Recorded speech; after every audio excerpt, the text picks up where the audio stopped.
क्यों भारत के प्रधानमंत्री जिनको सत्ता मिली दो दो मर्तबा भारत की, गुजरात के मॉडल को सारी भारत में दिखाया। मगर क्या भाजपा वाले बता सकते हैं कि गुजरात का कौन सा मॉडल है जहां पर अल्पसंख्यक समाज मुसलमान बसते हैं तो वहां पर ग्रीन जोन बना दिया जाता है।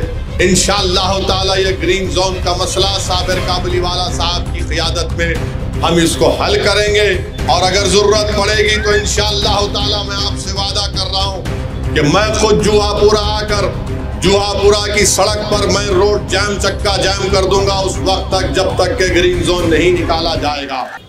जुहापुरा जिस विधानसभा में आता है वहां पर आप जानते हैं कि कितनी तकालीफ का सामना आपको करना पड़ता है। यहाँ पर ऐसा लगता है कि एक सौतेला सलूक मुसलमानों की बस्तियों से आबादियों से किया जाता है। भारत के प्रधानमंत्री पूरे देश में पुकार पुकार कर कहते हैं स्वच्छ भारत स्वच्छ भारत स्वच्छ भारत। देश के प्रधानमंत्री ने झाड़ू हाथ में लेकर दिल्ली में रोड पर सफाई भी की। अपने पार्लियामेंट कॉन्स्टिट्यूंसी में गए तो घाट पर भी उन्होंने सफाई की। मैं देश के प्रधानमंत्री से अपील करना चाह रहा हूं कि अगर वो जुहापुरा को आएंगे और जहां पर पूरे अहमदाबाद का कचरा डाला जाता है, प्रधानमंत्री भी एक झाड़ू अपने हाथ में ले लें, मैं भी अपने हाथ में झाड़ू लूंगा और वहां से उस कचरे के ढेर को हम साफ करने तैयार हैं। क्या भारत के प्रधानमंत्री और उनकी सरकार उस कचरे के ढेर को, जो ऐसा लगता है कि पहाड़ बना हुआ है मगर वो पहाड़ नहीं है, कचरे का एक ढेर बनकर पहाड़ की शक्ल इख्तियार कर गया। हम ये आपको बताना चाह रहे हैं कि आपके इस विधानसभा में, इस असेंबली हलके में कचरे के ढेर के अंबार लगा दिए गए जिससे लोग बीमार पड़ते हैं, जिससे लोगों को टीबी के मर्ज में मुब्तला हो जाते हैं। इसका कोई पुरसाने हाल नहीं है। आपने बरसों कांग्रेस भाजपा का साथ दिया मगर इन पार्टियों ने आपकी इस तकलीफ को दूर नहीं किया। आप जानते हैं कि यहाँ पर ट्रैफिक का इतना बड़ा मसला है। यहाँ पर ट्रैफिक जैम तो ऐसा लगता है कि रोज का मसला है। दिन में 24 घंटे में से 18-19 घंटे तो ट्रैफिक जैम होती है और इसका मसले का हल नहीं होता है। ब्रिज की मंजूरी हो गई मगर फ्लाईओवर के लिए पैसे नहीं दिए जाते। आप बताइए फिर क्या कर रहा है यहाँ का एमएलए, यहाँ का विधायक? क्या इनको ये तकलीफ मालूम नहीं होती है कि ट्रैफिक के मसले को हल किया जाए मगर उसको हल नहीं कर सकते हैं। फिर बात होती है कि जल से नल योजना। मेरे अजीज दोस्तों और बुजुर्गों, ये तो सिर्फ एक नारा बनकर रह गया। ऐसे हजारों घर हैं जुहापुरा में जहां पर साफ पानी नहीं मिलता।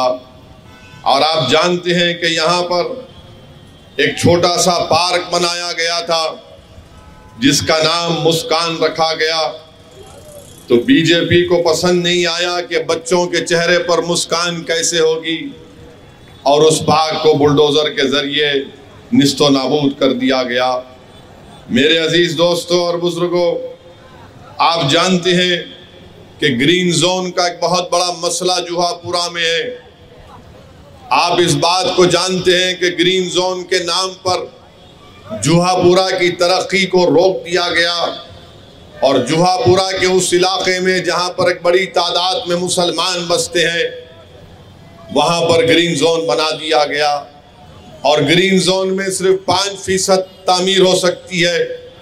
अभी हमको हमारे कॉरपोरेटर साहब बता रहे थे कि आज ही के दिन एक बुरी खबर उन्होंने मुझे बताई कि मौलाना हबीब का एक बिल्डिंग थी, आज जाकर उसको डिमोलिश कर दिया गया।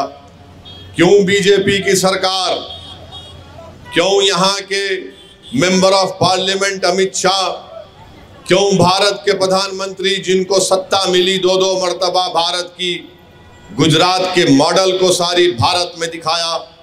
मगर क्या भाजपा वाले बता सकते हैं कि गुजरात का कौन सा मॉडल है जहां पर अल्पसंख्यक समाज मुसलमान बसते हैं तो वहां पर ग्रीन जोन बना दिया जाता है?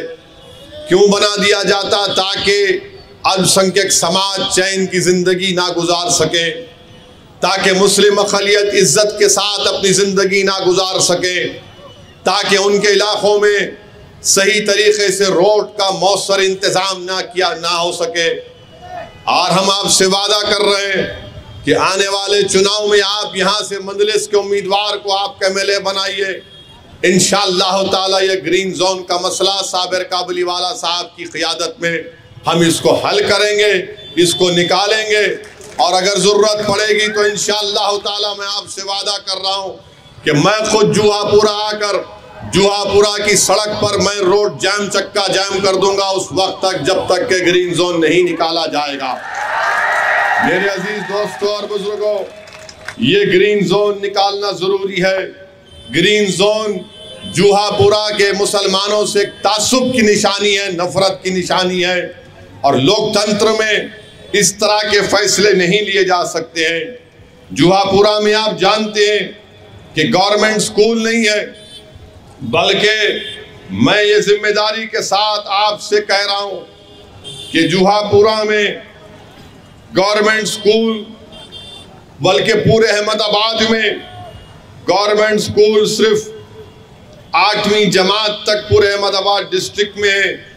क्यों नहीं सरकार जुहापुरा में गवर्नमेंट स्कूल खोलती है? खोला गया था मगर उसके बाद नहीं खोला गया। क्यों नहीं खोलती है सरकार? जब सारी दुनिया में आप बोलते हैं कि गुजरात में तो पूरा यहाँ पर जन्नत शद्दाद के नज़ारे दिखाए जाते हैं। मेरे अजीज दोस्तों और बुजुर्गों, जुहापुरा में गवर्नमेंट के स्कूल खुलवाए जाएंगे, लड़कर खुलवाए जाएंगे। और ये स्कूल खुलवाने का काम सिर्फ मंजलिस कर सकती है। आप बताइए कि हम आज एक स्कूल को गए थे, वहां पर हमने देखा, आपको जानकर हैरत होगी कि जो प्राइवेट स्कूल हैं उनके जो नाम्स हैं वो नाम्स इस तरह से बना दिए गए कि कोई स्कूल ही ना खोले। प्राइवेट स्कूल यानी 3000 स्क्वायर गज जमीन उसको दिखाना पड़ता है। और जो फायर नाम्स बनाए गए प्राइवेट स्कूल के लिए वो कोई इंडस्ट्री के फायर नाम स्कूल के लिए दे दिए गए। ये क्यों बनाए जा रहे हैं इस तरह के कानून? ताकि कोई मुसलमान आगे बढ़कर प्राइवेट स्कूल भी ना खोल सके और हम अपने बच्चों को इल्म के जेवर से आरास्ता ना कर सके। आप जानते हैं कि जुहापुरा में हमारे बच्चियों के लिए डिग्री कॉलेज का इंतजाम नहीं है, जिसकी वजह से हमारी बेटियां तालीम को तर्क कर देती हैं। या फिर अगर डिग्री कॉलेज के तालीम के उसूल के लिए उनको कहीं जाना पड़ता तो बहुत दूर दूर जाना पड़ता है। मैं आपसे वादा कर रहा हूं कि यहाँ से आप मंजलिस के विधायक को मुंतखब करिए। इंशाअल्लाह ताला हम हुकूमत से लड़कर यहाँ पर बच्चियों के लिए डिग्री कॉलेज का क़याम में लाएंगे इंशाअल्लाह ताला। अफसोस की बात है कि हॉस्टल भी नहीं है जुहापुरा में। कहाँ गया हॉस्टल? इतने पैसे जो लिए जाते हैं टैक्स का कहाँ पर चला जाता है? तो तालीम के मैदान में, बुनियादी सहूलतों के मैदान में, ट्रैफिक के इंतज़ाम के लिए ये ऐसे 3 अहम और ग्रीन जोन, ये 4 अहम मसाइल हैं जुहापुरा में। मैं आपसे वादा कर रहा हूँ कि आप मजलिस इत्तेहादुल मुस्लिमीन के हक में आने वाले असम्बली के चुनाव में वोट दें।